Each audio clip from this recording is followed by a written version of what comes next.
안녕하십니까? 삶의 지혜와 영적인 통찰을 나누는 시간입니다. 오늘 우리가 함께 나눌 이야기가 여러분의 마음에 깊은 울림을 주고 삶의 새로운 희망을 발견하는 계기가 되기를 바랍니다. 만약 오늘 메시지가 여러분의 영혼에 와닿는다면 구독과 좋아요를 통해 이 긍정의 에너지를 더 많은 분들과 함께 나누는 일에 동참해 주십시오. 여러분의 작은 손길 하나가 절실한 누군가에게는 거대한 산을 옮기는 기적의 시작이 될 수 있습니다. 여러분과 여러분의 가정에 하나님의 크신 은혜와 평강이 함께하시기를 기도합니다. 우리 한국인들에게는 예로부터 전해 내려오는 말이 씨가 된다는 속담이 있습니다. 우리가 무심코 내뱉는 말 한마디 한마디가 보이지 않는 씨앗이 되어 우리의 삶이라는 밭에 뿌려지고 결국 열매를 맺는다는 깊은 지혜가 담겨 있죠. 이는 단순히 오래된 격언을 넘어 우리 삶의 현실을 만들어가는 영적인 원리이기도 합니다. 오늘 우리는 이 원리가 성경 속에서 얼마나 강력하게 선포되고 있는지, 특히 예수님께서 직접 가르쳐 주신 말씀을 통해 깊이 탐구해보고자 합니다. 성경 마가복음 11장 23절과 24절을 펴주시겠습니까? 만약 이 구절을 처음 접하신다면 여러분은 지금 하나님의 아들께서 친히 말씀하신 가장 강력한 문장 중 두 가지를 마주하게 될 것입니다. 이것은 사도 바울이나 베드로 혹은 다른 선지자의 말이 아닙니다.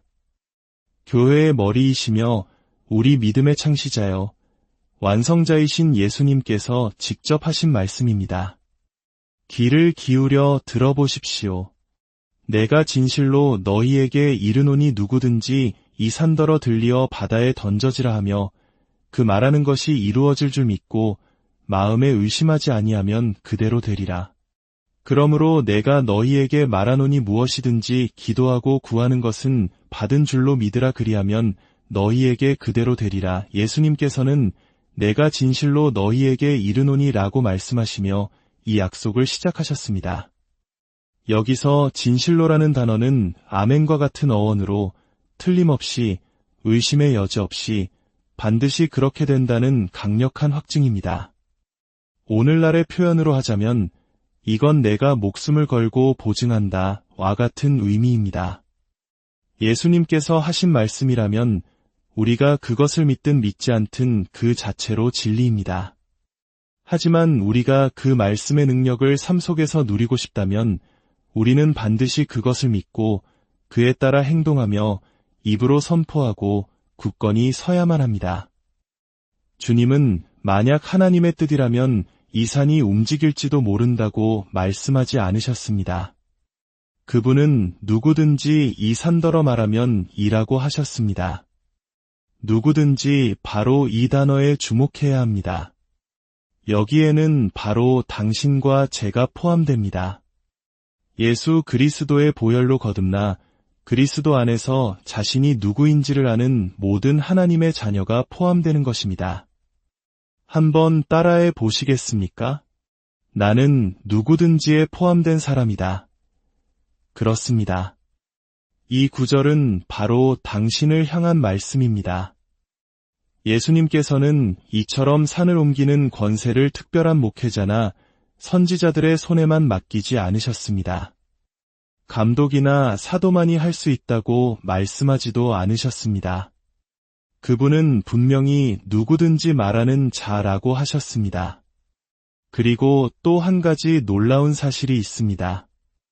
주님은 누구든지 산에 대해 생각하는 자라고 하지 않으셨습니다. 산을 보며 우는 자라고도 산에 대해 하나님께 기도하는 자라고도 하지 않으셨습니다. 그분은 누구든지 산에게 직접 말하는 자라고 하셨습니다. 수많은 성도들이 자신의 문제에 대해 하나님께 이야기합니다. 하지만 자신의 문제에게 하나님의 능력에 대해 이야기하지는 않습니다. 그러나 예수님의 가르침은 명확합니다. 산에게 말하라. 여러분의 산은 무엇입니까? 질병입니까? 벗어날 수 없을 것 같은 빚입니까? 마음을 짓누르는 두려움과 불안입니까? 혹은 끊어내지 못하는 중독의 문제입니까? 그것이 무엇이든 이제 그것을 향해 예수의 이름으로 선포하십시오. 떠나가라고, 옮겨지라고 명령하십시오. 다시 말씀을 보십시오. 그 말하는 것이 이루어질 줄 믿고 마음에 의심하지 아니하면 이것이 핵심입니다. 입으로는 한 가지를 말하면서 마음으로는 다른 것을 믿는다면 아무런 역사도 기대할 수 없습니다. 어떤 분들은 이렇게 말할지도 모릅니다. 성경이 그렇게 말하는 것은 알지만 제 입에서 나오는 말을 어떻게 다 통제하겠어요? 아닙니다. 우리는 우리가 하는 말을 통제할 수 있습니다. 만약 할 수 없는 일이라면 하나님께서 우리에게 말씀으로 선포하라고 명령하지 않으셨을 것입니다. 잠언 18장 21절은 말합니다.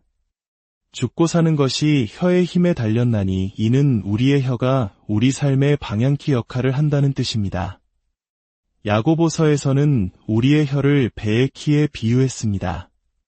키를 어느 방향으로 돌리느냐에 따라 거대한 배의 항로가 결정되듯이 우리의 말이 우리 인생의 방향을 결정합니다. 만약 당신이 지금까지 겪어온 삶의 결과가 마음에 들지 않는다면 당신이 그동안 무슨 말을 해왔는지 점검해 보아야 합니다. 저를 따라 고백해 보십시오. 나는 내가 말하는 것을 얻는다. 나는 내가 말하는 것을 믿는다. 그리고 나는 하나님께서 말씀하신 것을 말한다. 예수님께서는 이 한 구절에서 말하는 것을 3번이나 언급하셨습니다. 반면에 믿는 것은 한 번만 언급하셨죠. 왜일까요? 대부분의 신자들은 믿는 것 자체에는 큰 문제가 없습니다. 치유의 능력을 믿고 공급하심을 믿습니다. 문제는 말하는 것에 있습니다. 치유를 믿으면서도 계속해서 아프다고 말합니다. 풍요를 믿으면서도 끊임없이 부족함을 토로합니다. 평안을 믿으면서도 두려움을 이야기합니다. 그러나 예수님은 분명히 말씀하셨습니다. 그가 말하는 대로 되리라. 당신이 말하는 것이 당신이 갖게 될 것입니다. 이 제 24절을 보겠습니다. 무엇이든지 기도하고 구하는 것은 받은 줄로 믿으라. 그리하면 너희에게 그대로 되리라. 순서가 보이십니까?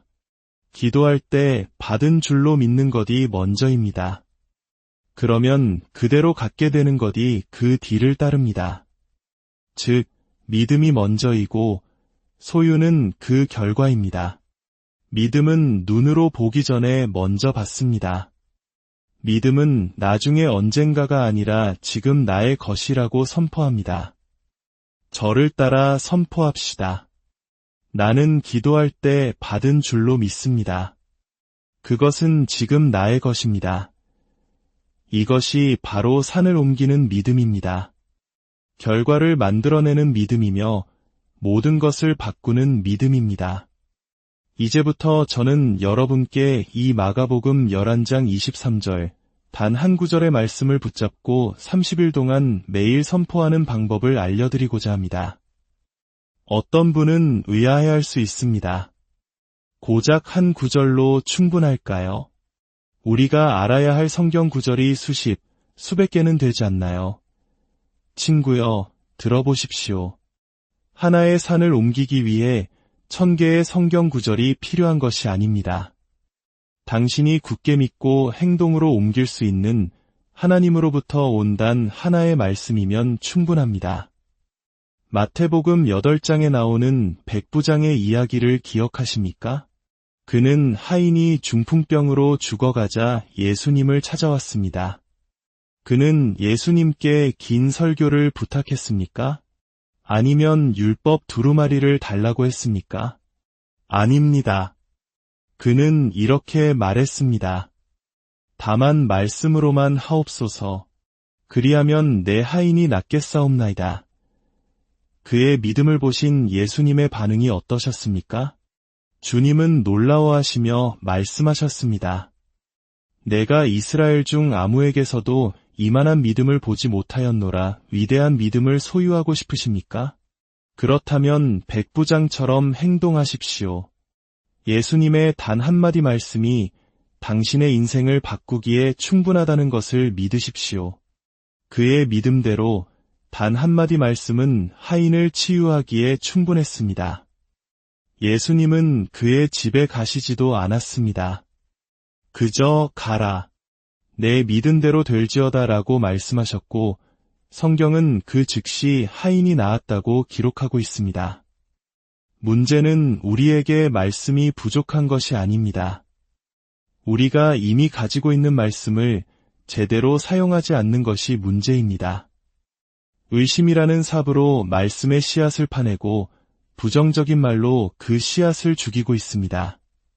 하지만 단 하나의 구절이라도 그것을 믿고 입으로 선포하고 순종할 때 하나님께서 움직이시기에는 충분하고도 남습니다. 시편 107편 20절은 말합니다. 그가 그의 말씀을 보내어 그들을 고치시고 위험한 지경에서 건지시는도다. 천사를 보내셨다고 하지 않았습니다. 선지자를 보내셨다고도 특별한 프로그램을 보내셨다고도 하지 않았습니다. 그분은 그의 말씀을 보내셨고 그 말씀이 일을 해냈습니다. 우리가 30일 동안 단 하나의 구절에 집중하는 이유는 집중이 믿음을 낳기 때문입니다. 500개의 다른 기구를 한 번씩 들어 올린다고 해서 근육이 생기지 않습니다. 하나의 기구를 꾸준히 반복적으로 들어 올릴 때 강한 근육이 만들어집니다. 씨앗은 밭 전체에 흩뿌린다고 자라는 것이 아닙니다. 한 곳에 심고 그 자리에 그대로 두고 물을 주고 지켜주고 수확을 기대할 때 자랍니다. 말씀도 마찬가지입니다. 이제 당신의 검, 당신의 산을 향해 외칠 무기를 선택할 시간입니다. 이것은 단순히 종교적인 의식이 아닙니다. 이것은 영적인 전쟁이며 당신은 성령의 검을 들고 싸우러 나가는 것입니다. 당신의 마음에 불처럼 와닿고 영혼을 사로잡는 레마의 말씀을 찾아야 합니다. 성령님께 구하십시오. 성령님, 지금 저의 싸움에 필요한 말씀을 보여주십시오. 만약 질병과 싸우고 있다면 이사야 신세장 5절, 그가 채찍에 맞음으로 우리는 나음을 받았도다를 붙드십시오. 재정적인 어려움과 싸우고 있다면 빌립보서 4장 19절, 나의 하나님이 그리스도 예수 안에서 영광 가운데 그 풍성한 대로 너희 모든 쓸 것을 채우시리라를 선포하십시오. 두려움과 불안과 싸우고 있다면 디모데후서 1장 7절, 하나님이 우리에게 주신 것은 두려워하는 마음이 아니요 오직 능력과 사랑과 절제하는 마음이니를 외치십시오. 성령께서 당신의 마음에 조명해 주시는 그 구절이 바로 당신의 검입니다. 그 구절을 찾으셨다면 크게 굵은 글씨로 적으십시오. 거울에, 차 안에, 냉장고에, 핸드폰 배경화면에, 당신의 눈길이 닿는 모든 곳에 붙여두십시오. 그것을 볼 때마다 말씀의 씨앗에 물을 주는 것입니다. 그것을 말할 때마다 뿌리는 더 깊이 내립니다. 이 제30일 동안 그 말씀을 가지고 살아가는 구체적인 방법을 알려드리겠습니다. 이리딤을 따라 행한다면 당신 앞에 산은 버티지 못할 것입니다. 첫째, 아침에 눈을 뜨면 가장 먼저 그 말씀을 소리내어 선포하십시오. 핸드폰을 보기 전에, 뉴스를 확인하기 전에, 커피를 마시기 전에 당신의 하루를 하나님의 말씀으로 시작하십시오. 믿음은 들음에서 나며 그 말씀을 가장 먼저 들어야 할 사람은 바로 당신 자신입니다. 둘째, 하루 중 낮 시간에 그 말씀을 묵상하십시오. 묵상하다는 히브리어로 중얼거리다는 뜻이 있습니다. 소가 되새김질하듯 그 말씀을 계속해서 곱씹으십시오. 말씀이 당신의 생각 속에 그림을 그리게 하십시오. 질병이 떠나가는 모습을, 빚이 갚아지는 모습을, 가정이 회복되는 모습을 마음의 눈으로 보십시오. 셋째, 저녁에는 감사함으로 그 말씀을 선포하십시오. 빌립보서 4장 6절은 감사함으로 하나님께 아를 것을 가르칩니다. 감사는 믿음의 목소리입니다. 믿음은 계속해서 간구하지 않습니다. 믿음은 이미 받은 것에 대해 감사하기 시작합니다. 아버지, 감사합니다. 이미 이루어졌습니다. 말씀이 내 안에서 능력으로 역사하고 있습니다. 넷째, 잠들기 전 그 말씀을 조용히 속삭이십시오. 하루의 마지막 생각을 걱정과 두려움이 아닌 하나님의 약속으로 채우십시오. 믿음의 담요처럼 그 말씀을 덮고 잠드십시오. 이것을 30일 동안 하루도 빠짐없이 행하십시오. 포기하지 마십시오. 아직 아무 일도 일어나지 않는데 라고 말하지 마십시오. 말씀의 씨앗은 믿음으로 선포된 그 순간부터 일하기 시작합니다. 땅 속에서 먼저 자란 후에야 싹이 트는 것처럼 말입니다. 물론 저항이 있을 것입니다. 당신이 말씀을 선포하기 시작하는 순간 도둑인 사탄은 그 씨앗을 훔치기 위해 즉시 다가올 것입니다. 의심의 생각이 당신의 마음을 공격할 것입니다. 이게 효과가 있을까? 아무것도 변하지 않잖아. 이런 생각들은 거짓된 상상일 뿐입니다. 그럴 때마다 예수님께서 광야에서 하셨던 것처럼 맞서 싸우십시오. 기록되었으되 그가 채찍에 맞음으로 내가 나음을 입었도다. 기록되었으되 나의 하나님이 나의 모든 쓸 것을 채우시리라. 또한 눈에 보이는 것으로 영적인 진척을 판단하지 마십시오. 우리는 믿음으로 걷는 자들이지 보는 것으로 걷는 자들이 아닙니다. 압박이 심해질수록, 고통이 커질수록, 의심이 소리칠수록 말씀을 더 크게 선포하십시오. 당신의 입에 담긴 하나님의 말씀은 결코 헛되이 돌아오지 않습니다. 그렇게 30일을 보냈을 때 당신의 삶에 나타날 변화를 기대하십시오. 어느 날 아침 당신은 자신이 예전처럼 말하지 않는다는 것을 깨닫게 될 것입니다. 절망과 불평 대신 믿음과 감사를 말하게 됩니다. 마음의 폭풍우는 잠잠해지고 설명할 수 없는 평안이 당신을 다스릴 것입니다. 상황은 여전할지 몰라도 당신은 더 이상 흔들리지 않습니다. 당신은 더 이상 구걸하듯 기도하지 않고 상속자의 권리로 당당하게 선포하며 기도하게 될 것입니다. 그리고 마침내 당신을 조롱하던 그 산이 무너지기 시작할 것입니다.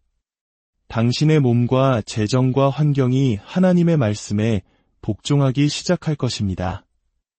예수님께서 그가 말하는 대로 되리라고 하셨기 때문입니다. 이것은 가능성이 아니라 영적인 법칙입니다. 사랑하는 여러분, 30일이 끝이 아닙니다. 이것은 시작일 뿐입니다. 믿음은 단기 도전 과제가 아니라 평생의 삶의 방식입니다. 하나의 산을 넘었다면 이제 새로운 말씀을 붙들고 다음 영광을 향해 나아가십시오. 당신은 승리 안에서 살며 다른 사람들을 그 승리로 이끌도록 부름받았습니다. 이제 이 모든 배움을 우리의 마음에 새기며 힘차고 담대한 믿음의 고백으로 함께 이 시간을 마무리하겠습니다. 저를 따라 함께 선포합시다. 나는 하나님의 자녀입니다. 마가복음 11장 23절의 약속은 나의 것입니다. 나는 내 앞에 놓인 질병과 가난과 두려움이라는 산을 향하여 예수 그리스도의 이름으로 명하노니 뽑혀서 바다에 던져질지어다. 나는 내 입의 말을 믿으며 마음에 의심하지 않습니다. 그러므로 내가 말하는 대로 될 줄 믿습니다. 나는 기도하고 구한 모든 것을 이미 받은 줄로 믿습니다. 나는 보는 것으로 행하지 않고 믿음으로 행합니다. 내 혀는 생명과 사망의 권세를 가졌으니 나는 생명을 선택하고 생명을 말합니다. 하나님의 말씀이 내 입에 있고 내 마음에 있습니다. 이 말씀은 내 안에서 살아 역사하며 나를 치유하고 나를 부욕해 하며 나에게 승리를 가져다 줍니다. 나는 더 이상 과거의 내가 아닙니다. 나는 말씀으로 새롭게 된 자이며 산을 옮기는 자이며 살아있는 간증입니다. 나의 삶을 통해 하나님께서 영광 받으실 것입니다. 이 모든 것을 우리 주 예수 그리스도의 이름으로 기도하며 선포합니다.